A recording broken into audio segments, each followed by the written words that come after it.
Merhaba dostlar, bu videoda 30.000 TL altı en iyi telefonlara yakından bakacağız. Baştan belirteyim, her zamanki gibi herhangi bir sponsorluk yok.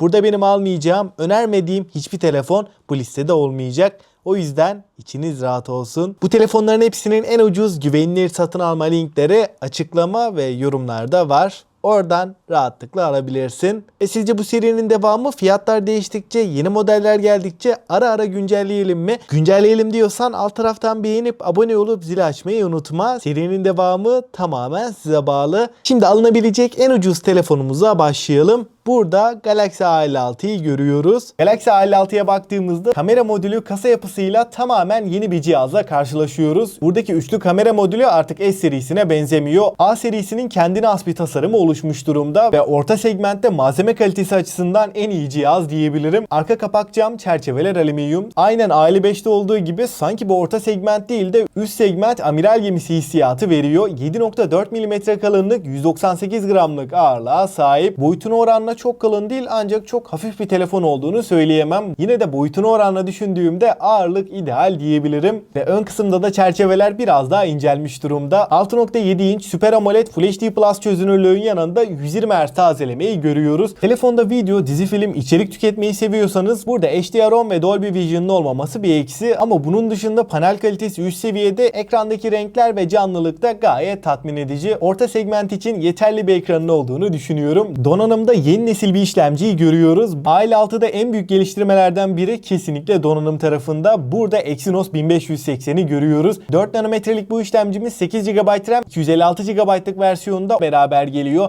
Donanım anlamında orta segmentte en iddialı cihazlardan biri olacak. Özellikle GPU kısmında AMD ile Samsung'un ortak üretimi X-Clips 540 GPU'yu görüyoruz. Genel donanım açısından Exynos 1580, Snapdragon 888'in geliştirilmiş ve verimlilik tarafında da iyileştirilmiş hali. Yani donanım anlamında uzun yıllar götürecek sağlam bir cihazla karşılaşıyoruz. Kamera kısmında ana kameramız 50 megapiksel, f1.8 ve OIS desteğine sahip ve ilk kez orta segmentte Galaxy AI desteğinin geldiğini söyleyeyim. Burada nesne kaldırma, arka planda fotoğrafları değiştirme gibi özellikler kullanabileceğiz. Genel anlamıyla ilk bakışta kameralar orta segment için iyi seviyede. Batarya kısmında 5000 mAh batarya ve bu kez nihayet 45 Watt desteğini görüyoruz. Kutu içeriğinden herhangi bir adaptör çıkmayacak. Yani sağlam bir hızlı şarj istiyorsak burada adaptör masrafımız olacak. Güvenlik kısmında da ekran altı parmak izi okuyucu ve yüz tanımayı görüyoruz. Suya ve toza karşı da IP67 ile beraber 1,5 metre suya 30 dakika boyunca dayanabiliyor. İkinci sırada Poco X7 Pro önümüze çıkıyor.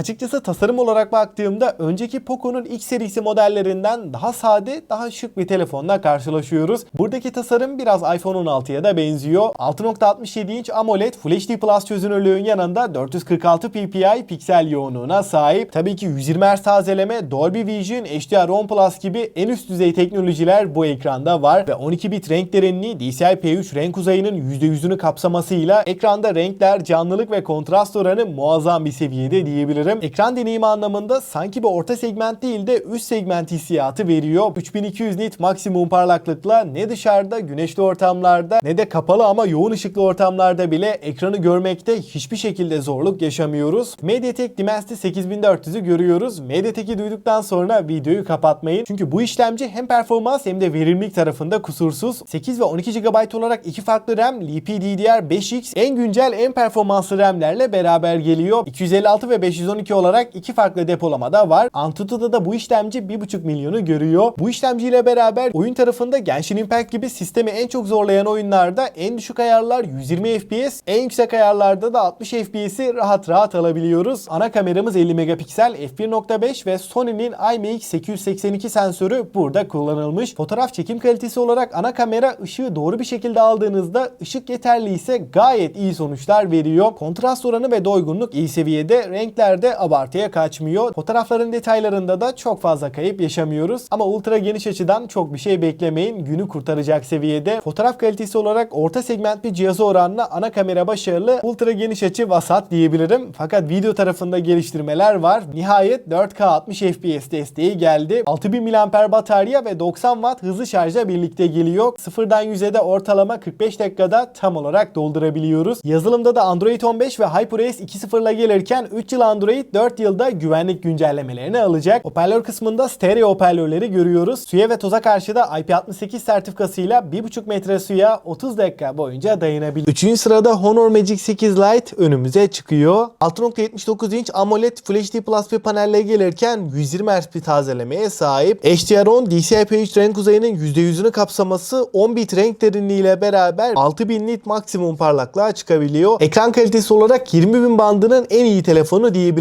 Donanımda Snapdragon 6 Gen 4'ü görürken 8 GB RAM ve 256 GB depolama ile beraber geliyor. Kalınlık ve ağırlık kısmında 7.7 mm kalınlık ve 189 gramlık bir ağırlığa sahip. Boyutunu oranla ince ve hafif diyebileceğim bir telefon. Arka kapakta çerçevelerde plastik, 7500 mAh batarya ve 66 Watt hızlı şarj desteğiyle beraber geliyor. Kamera kısmında ana kameramız 108 megapiksel f1.75 ve OIS desteğine sahip. İkinci kamera 5 megapiksel ultra geniş. Ön kameraya baktığımızda da 16 megapiksellik Full HD 30 FPS çekebilen bir kameramız var. Arka kamerayla da 4K 30 FPS çekimler yapabiliyoruz. Kablosuz bağlantılarda Wi-Fi 6, Bluetooth 5.2, 5G ve NFC desteğini görürken yazılımda da Android 15 ve MagUX 9.0 ile beraber geliyor ve Dolby Atmos stereo hoparlörlere sahip. Suya ve toza karşı da IP68 sertifikasıyla 1,5 metre suya 30 dakika boyunca dayanabiliyor ve 7500 mAh'lik batarya ile beraber 2 gün rahat götüren bir telefon. 4. sırada Honor 400'ü görüyoruz. Honor 400'e baktığımız zaman açıkçası Honor 200'den çok daha farklı bir tasarımla karşılaşıyoruz. Özellikle kasa yapısı ve kamera modülüyle biraz iPhone 16'yı andıran bir yapıya sahip. Fakat Android cihazlar içinde kıyasladığımda özellikle orta segmentte biraz daha ayrı bir konumda. 7.3 mm kalınlık ve 184 gramlık bir ağırlığa sahip. Boyutunu oranla hem ince hem de hafif diyebileceğim bir telefon. Özellikle tek elle yarım saat 1 saat kullandığımızda elimizi yormayan bir cihaz. Arka kapakta çerçevelerde plastik. Malzeme kalitesi olarak çok üst bir beklentiniz olmasın. Orta segment bir cihazı oranla düşündüğümde malzeme kalitesi gayet yeterli. 6.55 inç AMOLED Full HD Plus 460 ppi piksel yoğunluğuna sahip.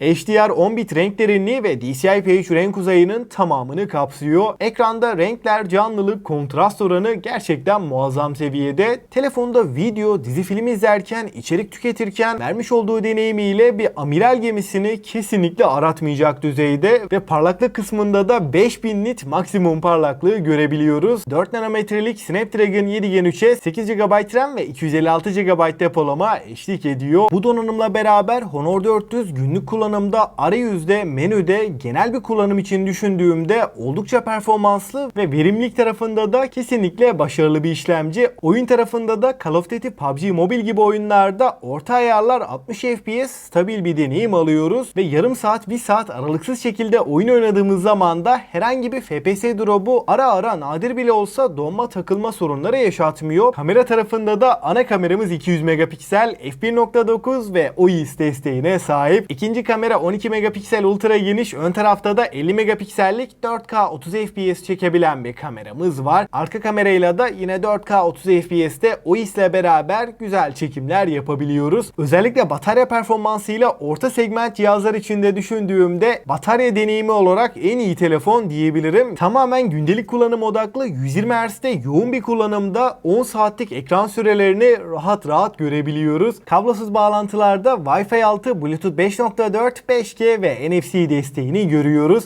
Hoparlör kısmında da stereo hoparlörler var ve Dolby Atmos desteğine sahip. Güvenlik kısmında da yüz tanıma ve ekran altı parmak izi okuyucuyu görüyoruz. Suya ve toza karşı da IP66 sertifikasıyla su sıçramalarına karşı korunuyor. 5. sırada S24FE önümüze çıkıyor. Tasarımsal açıdan S24FE'ye baktığımda ilk dikkat çeken nokta daha büyük ve daha ince bir telefonla karşılaşıyoruz. Burada kasa yapısı, kenar çerçeveleri daha keskin hatlarla geliyor. Arka kapak cam, çerçeveler alüminyum. Çerçeveler S23FE'ye oranla inceltilmiş durumda. 6.7 inç dinamik AMOLED 2X panel, Full HD Plus çözünürlük ve 120 Hz tazelemeyi görüyoruz. Bunun dışında HDR10 Plus, DCI-P3 renk uzayı, 5 milyona bir kontrast oranı gibi bir ekranda görebileceğimiz en üst düzey teknolojiler S24FE'ye konumlandırılmış. Samsung'un kendi üretimi olan Exynos serisinde benim en beğendiğim işlemcilerden Exynos 2400'ün E versiyonunu görüyoruz. Bu işlemci S24 ve S24 Plus'ta gördüğümüz 2400'ün %10 civarı kısılmış hali. Fakat buradaki işlemci Snapdragon 8 Gen 2 ile başa baş diyebilirim. PUBG'de düşük ayarlar 90 FPS, en yüksek ayarlarda 60 FPS'i rahatlıkla alabiliyoruz. 8 GB RAM, 128, 256 ve 512 GB'lık 3 farklı depolama ile geliyor. Kamera kısmında arkada üçlü bir kamera sistemini görüyoruz. Ana kameramız 50 megapiksel f1.8 OIS desteğine sahip. İkinci kamera 12 megapiksel f2.2 ultra geniş. Üçüncü kamera olarak da 8 megapiksellik f2.4 3x optik zoom yapabilen telefoto kamerasına yer verilmiş. Ön tarafta da 10 megapiksellik 4K 60 FPS çekebilen bir kameramız var. Arka kamerayla da 8K 30 ve 4K 60 FPS OIS destekli videolar çekebiliyoruz. 4700 mAh batarya ve 25 Watt hızlı şarjla beraber geliyor. Kutu içeriğinden her zamanki gibi telefonumuz ve Type-C şarj kablosu dışında bir şey çıkmıyor. Dostlar, şimdi en önemli kısım favorilerimden bahsedeyim. Eğer bütçem çok yüksek değil, 20 ile 25 bin bandında. Bu fiyatlarda kamerası sağlam, ekran kalitesi yüksek, performansıyla da üzmeyecek, aldığınızda uzun yıllar kullanabileceğin, güncelleme desteği yüksek bir telefon istiyorsam Galaxy A56 bu noktada çok mantıklı. Eğer benim için performans birinci öncelik, alabileceğim en güçlü telefonu en ucuza istiyorum diyorsan da X7 Pro en iyi seçenek. Benim için batarya performansı ve ekran kalitesi birinci öncelik diyorsan da Honor Magic 8 Lite alternatifi olmayan bir telefon. Benim için kameranın fotoğraf tarafı birinci öncelik, tasarımı güzel olsun, ekran kalitesi ve batarya performansıyla da beni üzmesin diyorsan Honor 400 en mantıklı seçenek. Ben her yönüyle bir amiral gemisi deneyimi istiyorum. Kamera performansı, video kalitesi benim için birinci öncelik diyorsan da S24 FE alternatifi olmayan bir telefon. Ve açıkçası listeyi de genel olarak değerlendirirsem bu piyasada 30.000 TL altı alınabilecek en iyi telefonlar bunlardı.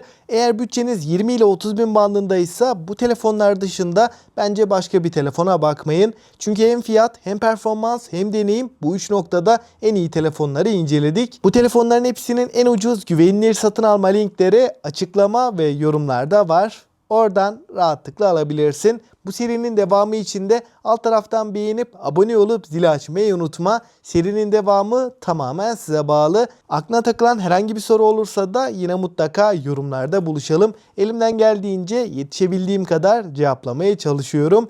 Ben Ozan. Sonraki videoya kadar kendinize çok iyi bakın. Hoşça kalın.